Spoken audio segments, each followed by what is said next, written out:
انت بقالك 7 سنين ما زرتهاش ولا بتشوفك. انت بتقولي اي كلام. واكرامي اللي بيقول حسبي الله ونعم الوكيل اتهمته بالشروع في القتل وعامله له محضر في اسم امبابه المجني عليها. ما يروحوا يشوفوا اسم امبابه. بنتي كانت هتقتلني وانت عارفه. أول حكم إعدام لقاضي بسبب قتله لمراته المذيعة الشهيرة بطريقة بشعة.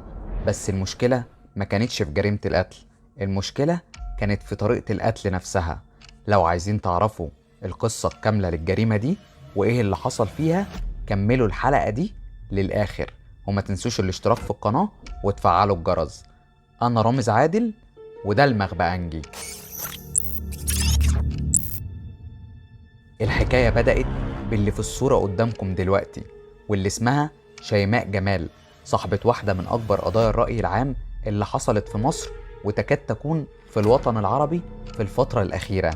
وده بسبب إن الانتقام منها كان بشكل بشع جدا ومش إنساني على الإطلاق، وإن الجاني كان جوزها القاضي السابق. وخلال فترة المحاكمات طلعت إشاعات كتيرة قوي عن القصة دي، وعشان كده هنتكلم عنها النهاردة وهنقول القصة الكاملة لشيماء جمال، الصحفية والإعلامية الناجحة اللي كان عندها طموح إنها تكبر أكتر في مجال الإعلام وتوصل لحد ملوش نهاية. وكانت متجوزة ومخلفة بنت اسمها جنى، بس انفصلت عن والد بنتها جنى من أكتر من 10 سنين. وبحكم شغلها في الإعلام كانت بتقابل شخصيات عامة وشخصيات لها مناصب مرتفعة في المجتمع كتير، وشخصيات مهمة وشخصيات ذو نفوذ كبيرة جدا. لحد ما في يوم قابلت أيمن عبد الفتاح محمد اللي كان شغال في القضاء، وطلبت منه إنه يتوسط لها في موضوع معين، وهو كان بيتعامل معاها بلطف شديد لأنه في الحقيقة كان معجب بيها من أول نظرة. وبعد شوية عرض عليها الجواز، بس الجواز كان ليه حبة شروط، زي إن أول شرط إنه يكون بشكل عرفي مش رسمي، وقال لها بعد 2 سنين هنعلن عنه بشكل رسمي وهعلن قدام الناس كلها إن أنا متجوزك.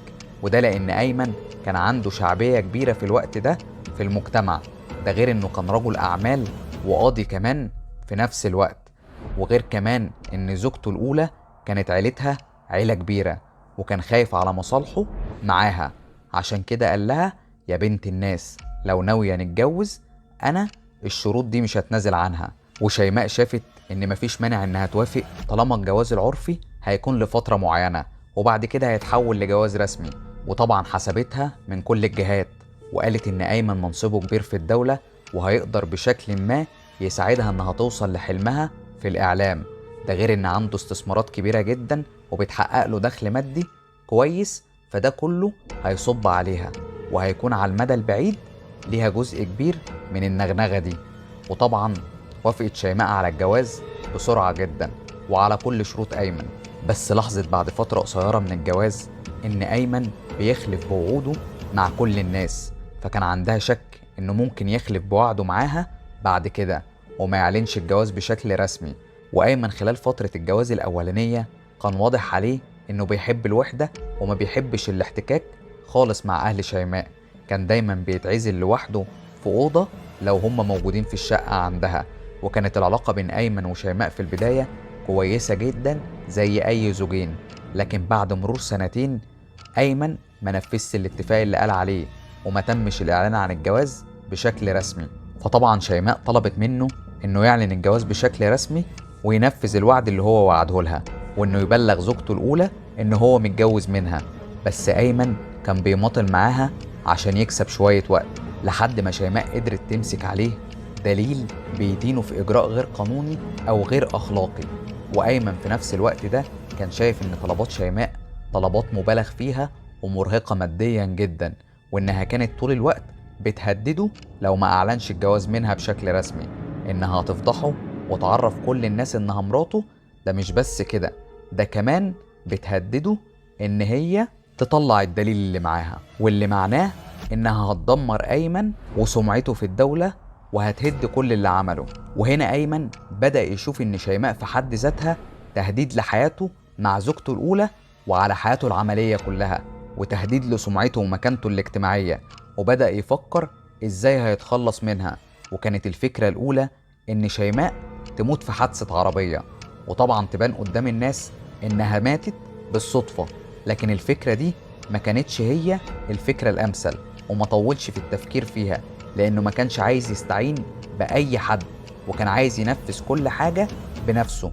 أما الخطة التانية اللي هو فكر فيها، قال إنه هيموتها بالسلاح المرخص بتاعه، وهيقول إنه لما كان بينظف السلاح الشخصي بتاعه طلعت طلقة بالغلط وخبطت فيها قتلتها، ويبقى قتل عن طريق الخطأ. بس بعد ما فكر شوية اكتشف إن الخطة دي برضه هتفضحه قدام كل الناس، لأنها إعلامية وهو في منصب مرموق، وأكيد الصحافة هتكتب عنهم وهتقول هو إزاي كانوا مع بعض في أوضة واحدة والجريمة دي تمت وهو بينظف سلاحه، وأكيد الجرايد هيعرفوا إن هم كانوا متجوزين، وطبعا ده هيشوه سمعته وهيدمر علاقته مع مراته. وبكده يكون الهدف الرئيسي من الخطة أصلا ما بقاش موجود. فقرر إنه يغير الخطة دي كمان، وبدأ يفكر في خطة جديدة. وبالصدفة وهو خارج يسهر في رمضان قابل صديق ليه كان يعرفه جدا زمان، وكان من مكان سكنهم القديم، وهو حسين محمد إبراهيم الغربلي، اللي عنده استثمارات كتيرة وتجارة حرة. وفي وقت من الأوقات النيابة قالت على إن تجارته كانت في أمور مشروعة، بس في حاجات تانية كانت تحت الترابيزة. وكان عارف إن حسين بيمر بأزمة مالية بقاله سنتين، والديون بدأت تكتر عليه بشكل كبير. وقعدوا يتكلموا مع بعض، وكل واحد فيهم كان بيحكي مشكلته للتاني، وطبعا كل واحد فيهم كان شايف إن مشكلته من وجهة نظره ملهاش حل. وكملت قعدتهم وبدأوا يفتحوا الذكريات اللي كانت ما بينهم. بس في وسط القعدة أيمن لاحظ كويس إن حسين أكتر حاجة بيجيب سيرتها هي الفلوس، وإنه واضح إن هو بيحبها جدا وعنده استعداد يعمل أي حاجة في مقابل إنه يلاقي فلوس تانية توقفه على رجليه عشان يقدر يعوض جزء من خسارته اللي هو اتعرض ليها. فعرض عليه أيمن مبلغ 2 مليون جنيه وعائد ملكية لشقة سكنية في سبيل إنه يساعده إنه يقتل شيماء جمال المذيعة اللي هي مراته. وعلى طول ما فكرش حسين، قال له أنا موافق. وفي نفس الوقت ده عرض عليه أيمن الخطة الأولى اللي فكر فيها، وقال له إنك تعدي بالصدفة بعربية وتخبط شيماء وتموتها. لكن حسين رفض الفكرة دي تماما، وقال له إن ده صعب إنهم ينفذوه. واقترح حسين على أيمن فكرة تانية، وقال له إحنا هنستدرج شيماء في واحدة من الوحدات السكنية اللي انت بتمتلكها، وهيقتلوها هناك وهيدفنوها جوه الوحدة دي. لكن أيمن أول ما سمع الاقتراح ده طبعا رفض بشدة، وقال له انت كده عايز تخرب بيتي، ده أنا أول واحد هيتهموني بجريمة القتل، انت اتجننت. لكن حسين قعد يشرح له الخطة لحد ما قدر انه يقنعه، لأنه شغال في القضاء محدش هيقدر يقرب منه، وطبعا عشان حد يجي يفتشه ده صعب جدا ان حد يعمل معاه اي اجراء قانوني. فوافق أيمن على الاقتراح ده، وبدأوا يتحركوا هما الاتنين على وحدة سكنية بيمتلكها عشان يعملوا معاينة ليها مبدئية قبل تنفيذ الجريمة ويشوفوا فعلا هتنفع ولا لأ. بس اكتشفوا إن الشقة اللي هم رايحينها دي مش هتنفع، لأن في كاميرات كتيرة حواليها، ده غير إن المكان شوية حيوي، فالجيران اللي ساكنين حوالين الشقة عددهم كبير جدا وبيكونوا صاحيين طول الوقت. فخافوا طبعا إن حد يشوفهم ويكون شاهد عليهم، لحد ما وصل أيمن وحسين للفكرة النهائية وبدأوا في تنفيذ خطواتها. أيمن كان عارف إن شيماء عندها مشكلة معاه، فقال لها أنا عايز أصالحك، وقال لها كمان أنا هكتب مزرعة كاملة باسمك هدية. وطبعا شيماء فرحت بالخطوة دي جدا لأنها كانت خطوة مهمة بالنسبة لها، وقالت إن أكيد أيمن بيحاول يراضيها. وبعد كام يوم أيمن كلم شيماء وقال لها إنه خلاص لقى المزرعة اللي هو وعدها بيها، وإنه كمان حجز تذاكر طيران لدبي عشان يسافروا مع بعض ويقضوا شهر عسل جديد. كل ده وشيماء كانت مصدقاه وواثقة في أيمن من غير ما تشك فيه لحظة، لأنه كان بيتصرف طبيعي جدا. وقبل ميعاد السفر لدبي بيوم أيمن كلم شيماء وقال لها إنه هيعدي على البيت عشان ياخدها عشان تشوف المزرعة بتاعتها، وطلب منها إنها ما تقولش لأي حد، وعشان كل اللي حصل لهم الفترة اللي فاتت من الخناقات بسبب الحسد. وفعلا شيماء اقتنعت باللي هو بيقوله، وعدى عليها في البيت الصبح وركبت معاه العربية واتجهوا على المزرعة على طول، واللي كان مكانها بعيد جدا. وطبعا شيماء قالت له هو ليه مكانها بعيد قوي كده؟ قال لها دي في حتة حيوية جدا. بس طبعا ده كان الهدف من الموضوع، انها ما تعرفش تهرب او انها حتى لما تستغيث باي حد ان محدش يسمعها. دي مزرعة في حتة مهجورة، واول ما وصلوا المزرعة لقيت حسين هو اللي بيفتح الباب، وايمن قال لشيماء ان ده الوسيط اللي هم هيشتروا منه المزرعة. وشيماء نزلت من العربية علشان تتفرج على المزرعة، وبعد شوية قليلين طلب منها ايمن انهم يروحوا على الاستراحة عشان الجو حر قوي. واول ما شيماء دخلت وقعدت على الكرسي، ايمن قال لحسين اعمل لنا شاي يا حسين، ودي كانت كلمة السر اللي اتفقوا عليها.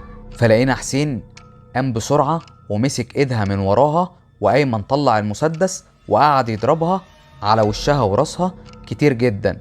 وشيماء كانت بتقاوم لحد اخر نفس فيها، لكنهم عرفوا يشلوا حركتها واستمروا بالضرب لحد ما ماتت.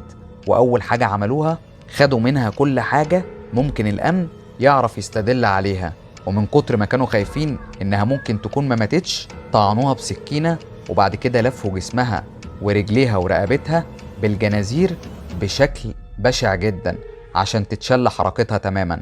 وبعد كده نقلوها بره الاستراحة لحد ما وصلوا المكان في الصحراء. كانوا عاملين فيه حفرة كبيرة عمقها كبير جدا، بس الحفرة دي حفروها قبل الجريمة بيومين وحطوها جوه الحفرة دي، وبعد كده فتحوا أذان مية نار ورموه على جسمها بشكل عشوائي عشان يمحوا أي ملامح ليها، وإن صعب جدا التعرف عليها بعد كل اللي عملوه. وبعد كده ردموا على الحفرة لحد ما دفنوها تماما، ورجعوا على الاستراحة نظموها كويس جدا وتخلصوا من أي حاجة ممكن تكون دليل عليهم.